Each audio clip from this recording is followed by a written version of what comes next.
In the Bible it says, "Where there is no vision, the people perish." What this means is that if you lack an exciting vision for your future, you will perish inside in terms of lacking motivation and enthusiasm for what you are doing. But the reverse of this is that with an exciting future vision, you will be continuously motivated and stimulated every day to take the actions necessary to make your ideal vision a reality. A clear vision and plan can act as a magnet for success. What a pity if your income grew and you didn't grow, because here's what usually happens when your income takes some jumps. It's best that you grow quickly up to where your income is. Why? Because otherwise, your income will soon come back to where you are.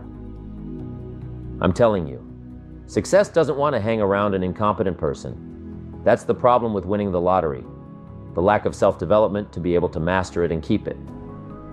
Now, the fortune is bigger than the person, rather than the person being bigger than the fortune. You see, that's what's challenging. To be involved in a situation that makes you grow. If that situation is success, keep growing to be bigger than your fortune.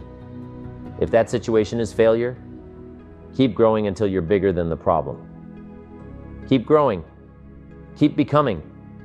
Keep doing it until success is something you attract by the person you become. Once I understood that, I changed my whole method of operation. Success is something you attract by the person you become. Success is not something you pursue. What you pursue usually eludes you like a butterfly, something you go after that you can't catch. Success is something you attract like a magnet by the person you become. To attract attractive people, you must be attractive. To attract powerful people, you must be powerful. To attract committed people, you must be committed. Instead of going to work on them, you go to work on yourself. You work harder on yourself than you work on the job. And if you become, you can attract. The whole key is to make yourself valuable, to make yourself attractive, to make yourself skillful, competent, willing, powerful, unique, sophisticated, cultured, being able to manage and control, healthy. The whole key really to the future is personal development, because the greatest gift you can give to someone else is your personal development, self-development, self-investment. The greatest gift you can give is your own personal development. If I become 10 times wiser, 10 times stronger, 10 times brighter, 10 times more competent, think of what that will do for my success if I grow. Think of what that will do for my future. Self-development earns success. Self-investment earns respect. And the only way to make a better and better and better investment in your future is to become better and stronger and wiser and more competent. The more attractive you become, the more you attract. Success, self-development, self-investment attracts success. That's powerful. Let me show you something to turn me every way but loose. I've never been the same since I found out about it. Learning how to set goals. Not long after, I met Mr. Schoaf. "We're having breakfast one morning," Mr. Schoaf said. "Mr. John, now that we've gotten acquainted, we know each other fairly well," he said. "Maybe one of the best ways I can help you," he said. "Let me see your current list of goals. Let's go over them and talk about it." And I said, "What? I don't have a list." He said, "Well, Mr. John, if you don't have a list of your goals," he said, "I can guess your bank balance within a few $100s. Which he did, and that got my attention. I said, "You mean my bank balance would change if I had a list of goals?" He said, "Drastically." So that day I became a student of setting goals. And I've used it to dynamically affect my life. I've taught it to some of my business colleagues. We use it to do business around the world. Setting goals can turn out to be a drama for your life.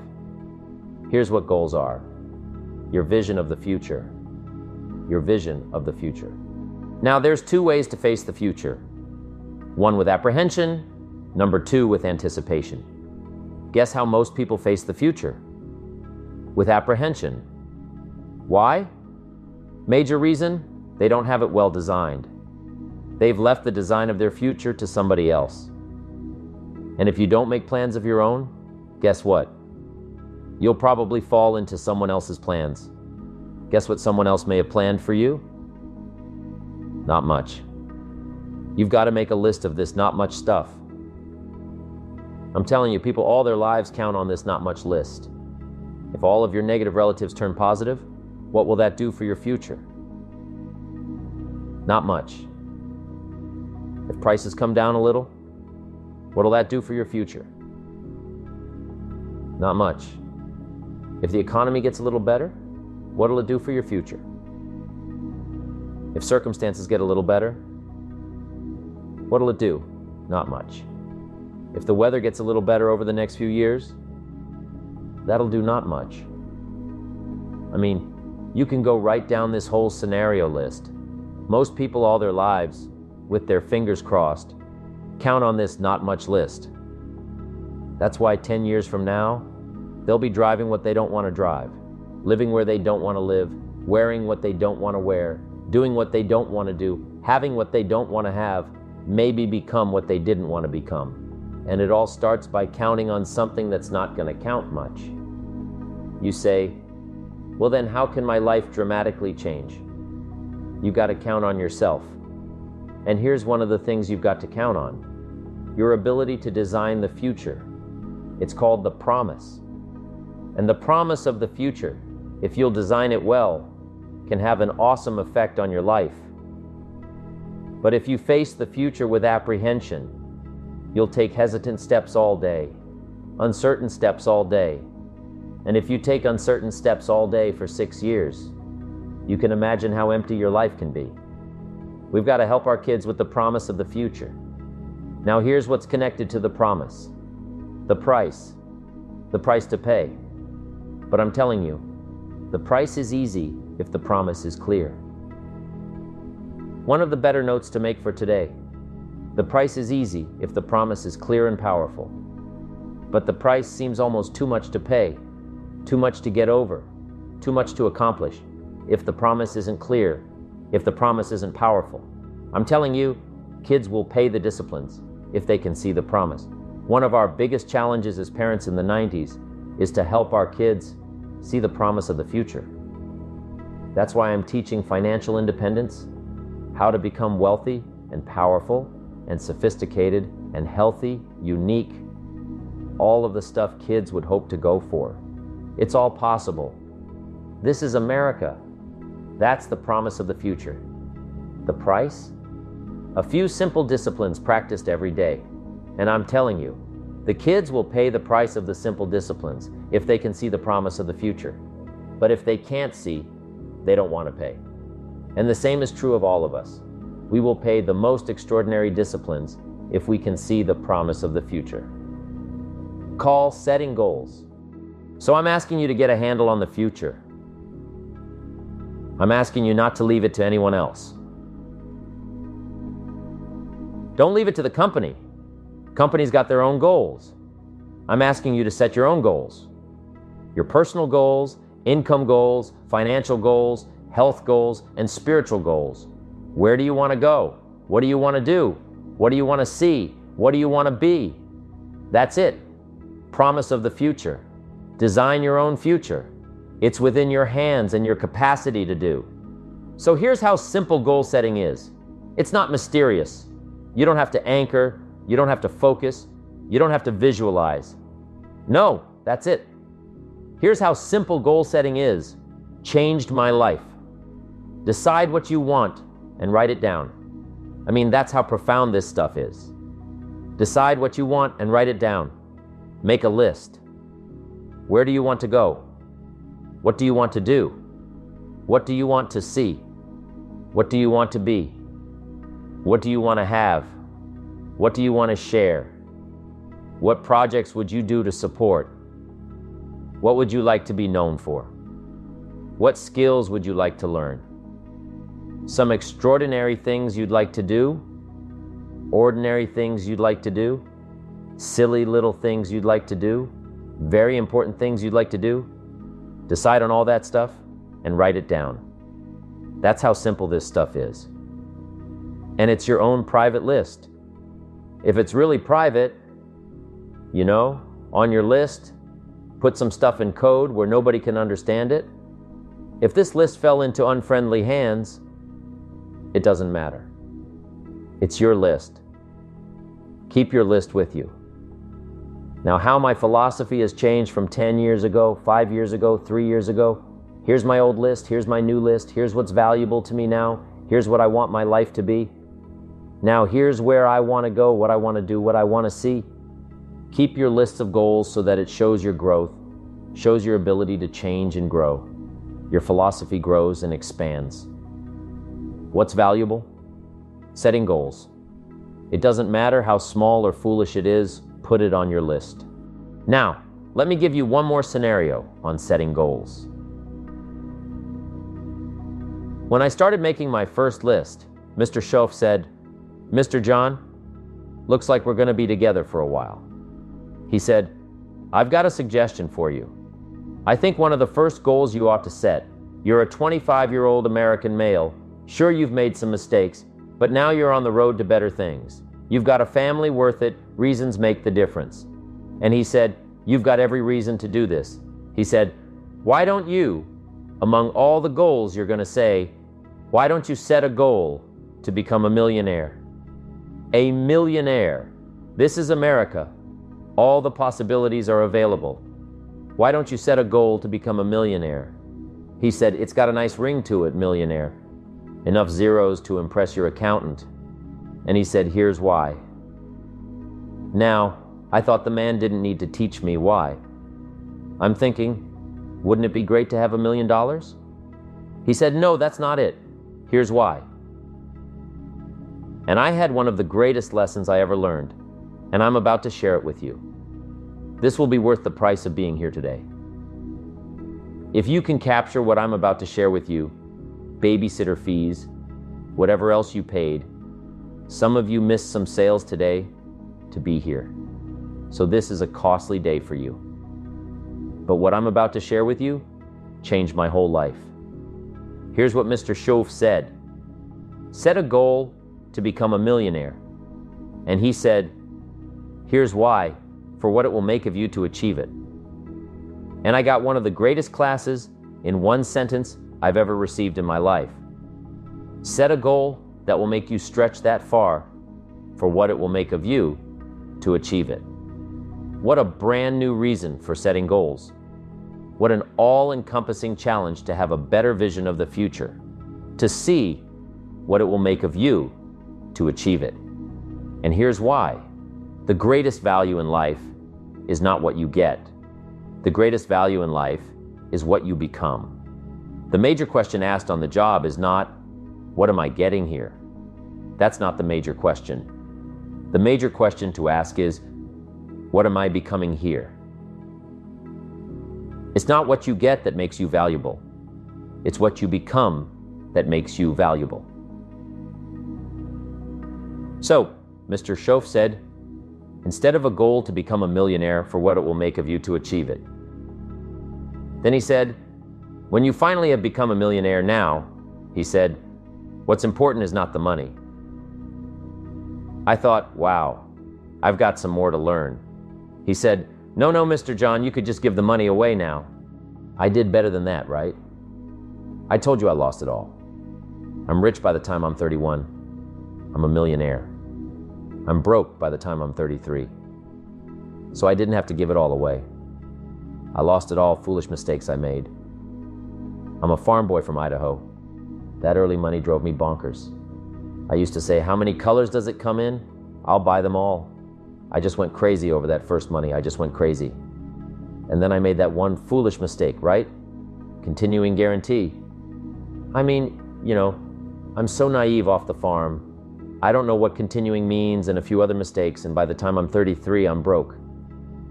Now, I've made and lost millions since then. But what an experience that was. And I'm telling you, the man was right. When I finally was broke at age 33, guess what I discovered? My money did not mean that much. It represented only a fraction of all my assets. Schoaf said, once you become a millionaire, Mr. John, you can give it away because, he says, what's important is not the money. What's important is the person you've become.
change, to develop, to read, to study, to develop skills. I belong to a small group. We do business around the world. You cannot believe the expectations at that level, what we expect of each other in terms of excellence, far beyond average. Why? So that we can each grow, so that we can receive from the group, we can contribute to the group something unprecedented. It's called living at the summit. Go where the demands are high, go where the expectations are strong so that it'll provoke you, push you, urgently insist that you not remain the same for the next couple of years, the next 5 years, that you'll grow and change. So, don't set your goals too low. The guy says, well, I don't need much. Well, then you don't need to become much. Here's the deal on setting goals. Don't compromise. Don't sell yourself short. There were things I chased after in my early years that cost me way too much. If I'd known the price tag, I wouldn't have gone for it.